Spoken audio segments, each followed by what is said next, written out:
Hello everyone, మీరు ఎంతమందికి పందిరి చిక్కుడుకాయలతో చేసే రెసిపీస్ అంటే ఇష్టమండి? అదే అండి బీన్స్ అని. ఒకప్పుడు దీన్ని పందిరి చిక్కుడుకాయలనే పిలిచేవాళ్ళంట. ఎందుకంటే ప్రతి ఇంటికి ఒక చెట్టైనా ఉండేదంటండి.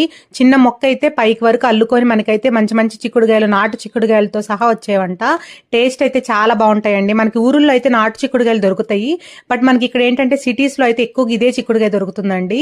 సో ఈ చిక్కుడుకాయలు దొరికినప్పుడు అయితే ఖచ్చితంగా నేను చూపించినట్టయితే ఇలా ఫ్రై రెసిపీ అనేది చేసుకోండి. టేస్ట్ అయితే చాలా బాగుంటుంది. ఈ పందిరి చిక్కుడుకాయ ఫ్రై ఎలా చేసానో అయితే ఫుల్ వీడియో నా పేరు కింద లింక్ ఇచ్చాను. ఆ లింక్ ప్రెస్ చేస్తే మీకు ఫుల్ వీడియో ఓపెన్ అవుతుంది. మీరు ఎంతమందికి ఈ సీజన్ లో వచ్చే వెజిటేబుల్స్ అంటే ఇష్టం అండి? ఒక్కొక్క సీజన్ కి ఒక్కొక్క వెజిటేబుల్ వస్తుంది కదండి.